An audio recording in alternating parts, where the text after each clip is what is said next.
And strange sort of game, but he must be really pleased to be able to get the win against a very hungry side. Yeah, really pleased. Couldn't be more pleased, to be honest. There's been a fair bit of challenge for us over the last little bit. St Kilda as good a form as anyone in the competition over the last 3 or 4 weeks. They've been playing really strong footy. They're playing for a position in the top 8. We had lots to play for ourselves. We've been stretched a little bit, no doubt, and everyone would recognise that with our personnel. I thought at the start of the year we were going to need a squad to get through this year, and today we used that squad pretty deeply, and I think I'm so proud of what the boys were able to do, but it is one of 22 and we've still got to keep collecting wins.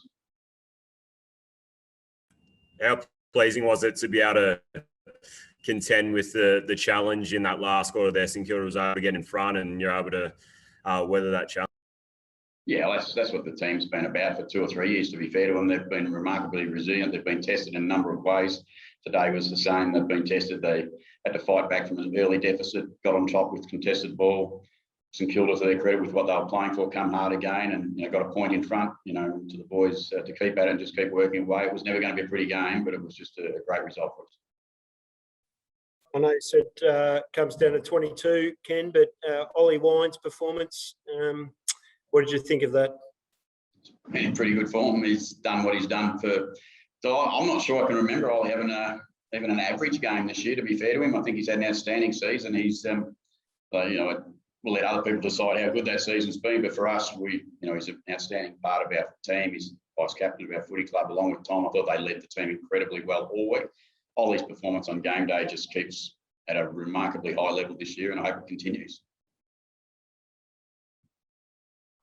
Were you pleased with the combination of the rucks against Were you pleased with the combination of the rucks against a pretty tough combination and being able to settle Ollie down back?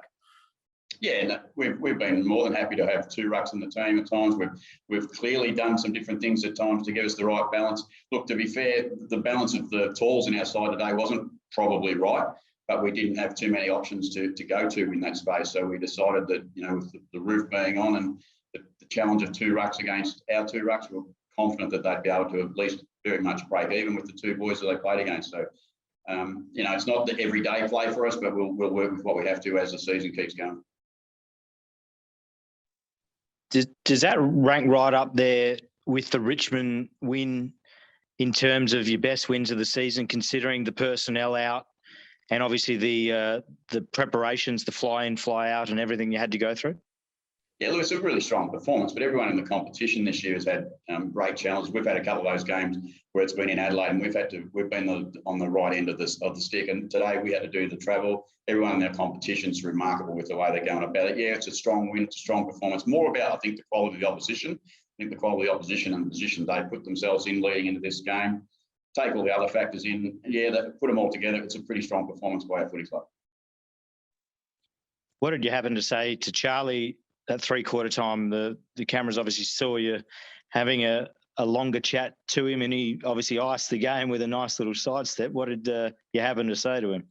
I actually said to him, I said, if you could pick up the ball late in the quarter and duck around Doug and kick us a goal, that'd be really good. Look, Charlie and I have a great relationship and have had for, I don't know what it must be now, 12 years, 13 years maybe. He knows when I'm talking to him that I'm asking him for some difference in his game. He's pretty honest with me, and he accepts when I'm talking, it's coming from a place of care and a place that we need him to do some different things. And he always embraces that. In fact, I think he probably needs that more often than not from me, because he probably trusts me, I think. Ken, what did you make of Georgiades' game? Obviously stepped up, missing a host of goal kickers, regular goal kickers. What did you make of his game today? Yeah, it was handy to have someone kick 4 goals in a game. I think he's right up there in the conversation of rising stars when you think about when we think about what he's played and the position he plays this year. I'm not quite sure what number of goals he's up to now, but I imagine it's well into the 20s. It's a pretty good performance. And Mitch is growing each week. I've said all along that Mitch, Todd, Charlie together, right to the end of the year, they'll continually get better. And their best footy probably together won't be played in 2021. It's probably the future. Ken, round 19, when you play and who you play is kind of uncertain. What are you telling the players how to approach this week and the next little period? It's pretty simple. We control what we can control, and we get good information. We get all the information we need. we work from day to day. We don't work from round to round now. Everyone used to say we keep an eye on each round. We actually keep an eye on each day at the moment and what we need to do. All I know is our next game is a significant game for our footy club. Travis Pope will play his 300th game, and that will be really, really important for us. And Trav's been a great player of our footy club. So let's bring on the next round whenever that is. Well, Zac Butters, there's some talk that he might be pushing. Zac Butters might push for selection next week. Is that right, Ken? Oh, look, we hope so. We don't know. I mean, injuries just are so hard to read now, and you're not quite sure. But we would hope we'd have 2 or 3 blokes that may be pushing for a return next week. And Connor, Zac, those sort of blokes. Unfortunately, Stevens had some surgery. Orazio Fantasia's getting closer by the day. So I think if it's not next week, the week after, it'll be what it'll be.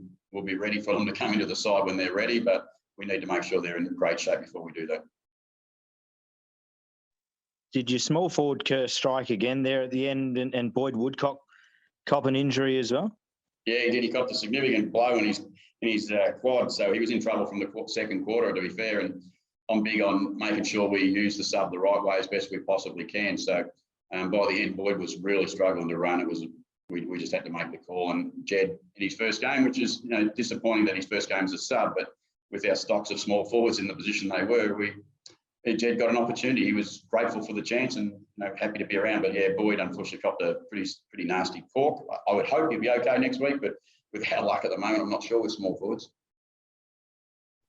I was going to ask you about that because I think earlier in the season you said that you'd like to think that you wouldn't make a debutant the sub. Was that more about the circumstances with your injury list than anything else today and putting McEntee in that role? 100% yes. I still stand by if I could and I had a choice, based on reward and performance and everything that goes into making those decisions and needs, I certainly prefer to, if I could have played a first game round, and people say, well, you could have, but with balance of the team and with the way Boyd Woodcock had been playing and Maisie had been playing, I think they deserved their opportunity in the team first. But our next cab in was definitely Jed, and he filled the role for us. You might play straight. Oh, sorry. No, you go, Peter. You might play a straight bat on this, Ken, but there's obviously a lot of uncertainty with COVID and lockdowns in Victoria and New South Wales. Do you want the season to just keep going on or do you think a pause might be worthwhile at some point? It's just absolutely not. I will play a straight bat. It's not my decision. It's not my place to start. My position is to coach the footy club. The management of the competition is left to the people at AFL House, and they're the right people to make those decisions. And whatever they tell us, we'll do. Fair enough.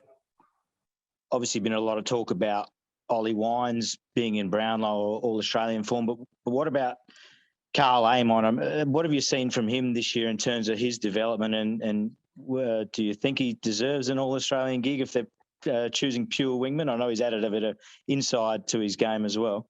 Yeah, look, he's had a great season. Again, I'll tell you, all my players deserve to be All-Australian. Karl's had a great year. He'd be in the mix with the best wingman in the competition, I have no doubt. But, it's a decision made by other people. And Karl can just do for us as he's done for the first 18 weeks, and that's continue to play well. We'll be really pleased and proud of him if he can continue to do that. And if along the way something else pops up for him, good luck to him. And the win put you in the top 4, Ken. How significant? The win puts you in the top 4. How significant is that for you and the club? Right now, it's really important to be there, but it's more important in another 5 games, unfortunately. And we've seen how the competition's starting to go a little bit at the moment. It's a bit hard to read. It's a bit hard to predict. All we can do is control what we can, win as many games as we can. I've said this for the last 4 or 5 weeks, regardless of results, is that at the end of 22 rounds, we'll see where we are then, and we'll do what we can from there.